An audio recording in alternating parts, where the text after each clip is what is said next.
Live 8, the Sydney Opera House, the Millennium Stadium, Murrayfield. My next guest has packed them all out and taken the classical charts by storm. She's come a long way from her first job as a singing teacher. Katherine Jenkins joins me now. It's great to see you as always. And you. Looking absolutely beautiful. I'm liking this whole style. It's kind of 40s influence. Yeah, I thought I'd make an effort today for you. Very nice indeed. So you've got a new single out, and that was, and you did the video, in Barcelona. Yeah. Beautiful city. It was gorgeous, just a sort of about half an hour outside of Barcelona. Look at this. Oh, love the frog. That's very good. Very sort of romantic, you know, castle, and yeah, great to be there. Princess. Oh, thank you. So this song now, the single, we'll recognise it, but you're singing it in Italian. Yeah. It's the Whitney Houston one, I Will Always Love You. Yes, and done before that with Dolly Parton, who wrote it. Can I say, I like Dolly's version better. Everyone's saying that Whitney. to me, yeah. I do. But what a great way to do it in Italian, because it gives it that whole kind of beautiful classic feel in a sense, doesn't it? It's a new spin on the song, I guess. Well, I had the idea, I thought it would make a great classical song. Yeah. You know, it's a very much loved song. So we had it translated into Italian, had an orchestral accompaniment written, and then I had to apply to Dolly Parton herself, because she wrote it for the permission to sing the song. And I had a letter back saying that she loves it, and she's allowed me to be the first person in the world to sing the song in a foreign language. So well, Dolly has got the stamp of approval. You're fine. She came in here once, and it was like having Santa in here. Everybody was so excited. Because you know the way that there was a queue, like the queue to see Santa Claus, you just see Dolly and worship at her feet. Was she very small and very tiny? Bits of her were small. And bits weren't. But yeah, she is totty. She's a wee tiny thing. She really is. Now this album, is this the third album that's coming out? Wow. That's great, isn't it? I know, it's the third album in 2 years. Fantastic. And it's unbelievable. I can't believe this is all sort of still happening. It's good because you're clearly still loving it.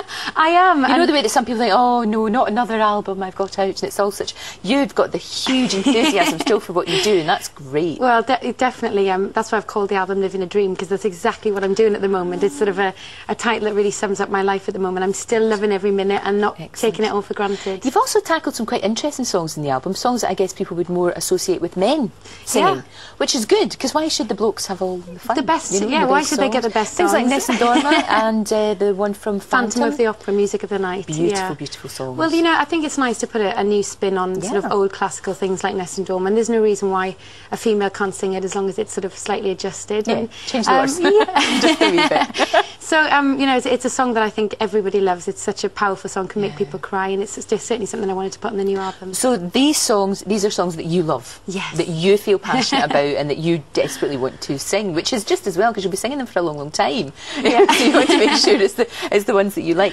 Now, the papers would love you to have a feud with your fellow Welsh songstress, Miss Charlotte Church, but you don't. Two of you got on really well, don't you? You met each other at a concert, I believe. Yeah, well, it was always in the papers, you know, we're sort of arch enemies. I know. And at that point, we'd never even met, and I met Charlotte the first time at the Tsunami concert in Cardiff in January. There you are. There you are, both of you. And then we got invited to sing together. I think that's the Wales Island rugby match. Yes. And because of that, we had to kind of coordinate what we were wearing. So we text each other, and you know, when we all went out and had a few drinks afterwards. And you know, she's a lovely girl, so it's nice to be able to say, no, we're not enemies. We are in fact friends. Exactly. But like I say, they would love it if you weren't. Now, you always look beautiful and turned out. Do you have teams of stylists, or have you got a look in your mind that you want to stick to and that you enjoy doing? You know, is fashion important to you? Do you like going out and buying stuff? Or? Yeah, I enjoy fashion. I've always been a girl's girl, so I love all the sort of it's just because we're talking about this frock, you know, that's coming on. And shoes and handbags, you know, I love all that.